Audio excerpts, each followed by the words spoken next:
What is going on, everyone? It's your boy Jim back with another video. Today, taking a look at Halo Master Chief Collection Season 5. It is now live. This season is known as ANVIL, and it has officially arrived on all platforms. Today, update brings with it 12 new timed seasonal challenges, 100 customization options to unlock, including, but not limited to, nameplates, weapon skins, vehicle skins, and armor from Halo 3 and Halo Reach. Very, very, very exciting. So let's go ahead and take a look at what has changed. I can tell you, just from playing a lot of Master Chief Collection, as you guys know, the background is different. Not that you probably care, but it's worth pointing out. What I love about this new season thing that Halo has included is that they are giving away so many cool cosmetics in the game. And let's go ahead and take a look at them together. It's right in here. Let's look at the challenge hub really quick. So one of the things that Halo's done, if you have not been playing Master Chief Collection, first of all, shame on you, because this game rocks. It runs so good. I do not have an Xbox Series S nor an Xbox Series X, but it still runs fabulous on my good old Xbox One X. However, my platform of choice is my gaming PC. I typically play with an Elite controller, although for just right now I'm using a keyboard and mouse just so I can click around the menus a little bit easier. But it runs so well, it looks so good, and I have to give credit to 343 for really fixing the crap pile that they launched. You know, they've come a very long way. I mean, we're in the 5th season, which is just insane. So what they include now, in case you're, not really familiar with this, you got weekly challenges that are both PvP and PvE, which is good because you're going to be able to, if you're more of a PvP player and you want to stick with these challenges, you can. They're going to give you basically tokens and experience towards your overall level, which also gives you tokens. That's what really these two challenge rewards always are. Sometimes, and I don't know if they're here, probably when we get to the seasonal, there'll be unique items. But these change every week. Here you can see how long you have left to do them. You can pin them if you want them to appear in between games to kind of like remind you of what you need to do. You also have PvE, which, keep in mind, isn't always necessarily like multiplayer PvE in terms of like firefight mode. Here you have defeat heavy enemies and vehicles, complete missions and legendary, complete missions on normal. So these are pretty easy to knock out, and they give you a pretty good chunk of experience as well as that token as well. And then the seasonal stuff. This is the stuff that's really by far the most exciting, because this is the unique items that are only available for this particular season. The season just went live today. I don't see a timer on here yet. Usually they'll give you notice when you're getting a little bit closer, but they have some pretty cool ones. So you can see they have more of the common ones here, which they are harder to do. I mean, complete 50 games, defeat 5,000 different enemies. Now, but you're going to get a really nice. You get 4 tokens here and 75,000 experience. And sometimes there are limitations. Like this particular one is not available on easy difficulty, so this has to be normal, legendary, heroic. But the ones here at top, the gold ones, these are always good things. So first and foremost is because you begged. And a lot of people wanted this helmet for a long time. So perform an assassination against an elite to survive a fall that would have been fatal in Reach. This is this ridiculous achievement. If you go look at my Xbox profile, Jassafat, not Viper Magic because Microsoft hates me, but if you go look at my profile, you will see I have every possible trophy in Halo Reach except for this trophy. So this will be vengeance for me to get this trophy. It is done on a very particular level. You have to jump off and assassinate an elite right before you die, and you'll be awarded with this like faux Emil looking helmet with the goofy face on it. They call it the Mariner helmet. And that's going to be a cool one to get. They also have a golden, looks like a golden or maybe a tiger striped here mongoose.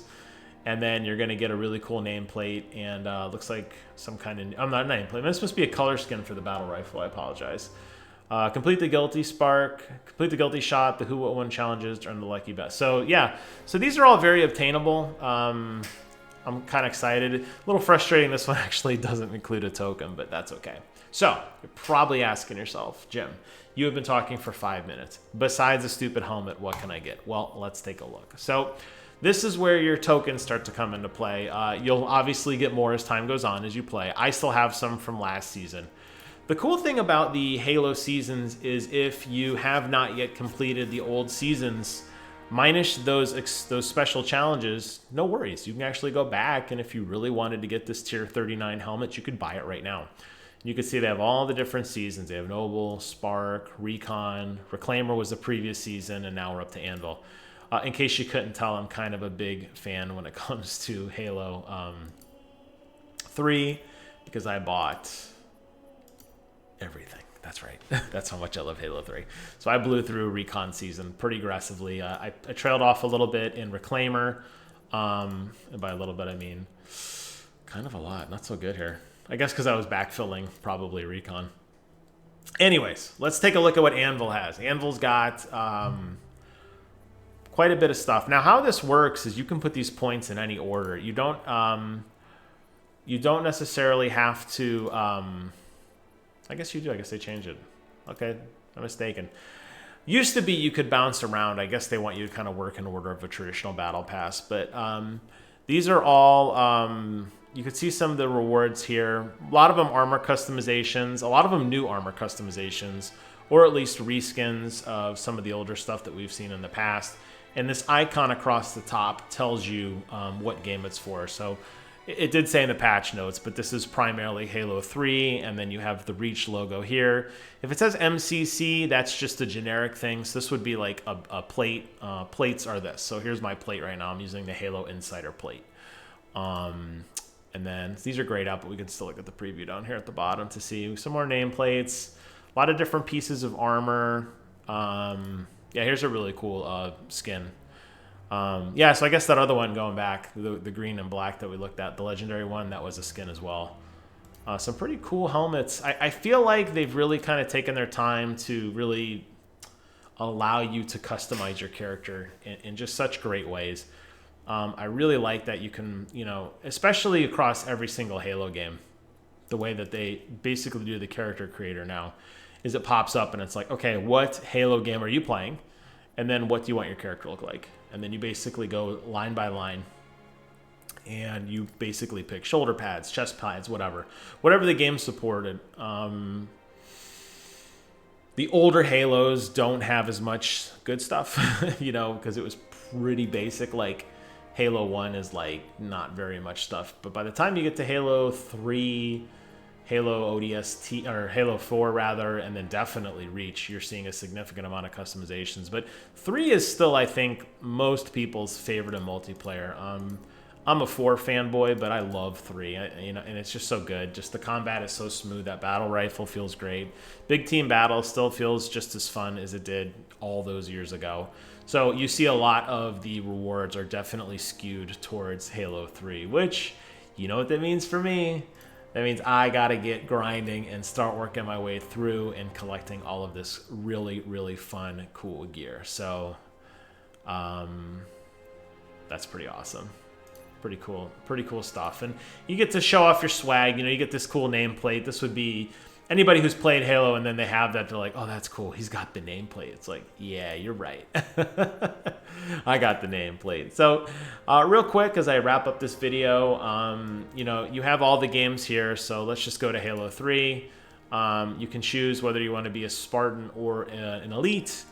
You can choose different voice. Not really have a whole lot of voice types. You can be a guy or a girl, really. It doesn't really change a whole lot. But here's where you start to get into some of your vehicle skins. These are all the various weapon skins they have, and they have some pretty cool ones, I gotta say. I think when you really started to see the requisition system take hold in Halo 5, that's when you really started to see a lot of like legendary weapons that had very unique skins, like Norn Fang, for example, a very, very distinct looking sniper rifle. And they've brought a lot of that over to Halo 3, which I love. So if you like playing old school Halo, you want to use the default, the basic bitch rifle, no problem. But look, that thing pops. I love running around with my golden AR, and I love the AR. You got one that looks all corroded. You got some camo. You got this goofy one that's like a I don't know, Pastel Palooza. And then here's a couple other ones that I still have yet to unlock. And then armor types as well. You can start getting crazy with some of the customizations. You could really start picking each little piece of gear that you want. I just went with the default look, honestly. The flaming helmet I saw, yeah. You could get crazy, you know. I guess I don't care so much about this. I just want to have it. I don't know if that makes sense. I just want to have it. I don't want to be able. I want to be able to go in Halo 3 and pick anything I want, even though I'm okay with just kind of looking default. But if you want to get crazy, you want to go with Gen 1, Gen 2, Gen 2 tinted, all the different shoulder pads. Of course, one of the really popular ones I glossed over it was the Hayabusa one, where you look like a ninja. A lot of people like that. I don't. But yeah, man, this is legit. And if you're a fan of Halo, like I said, there is no better time to jump into this game. You have no excuse not to play this. It is just so much fun. I will probably be streaming some of this over the next couple of weeks, so stay tuned for that. And if you jump into it and you want to play, there is my handle. Like I said, it's not Viper Magic because Xbox hates me, but you don't have to hate me. So if you want to play some Halo, you look me up. I would love to play with you. And with that, I'm closing out this video. Hope you enjoyed it. Hope you found it informative. And yeah, play Halo, man. That's it. Take care of yourselves. And until next time, I will see you guys on the other side.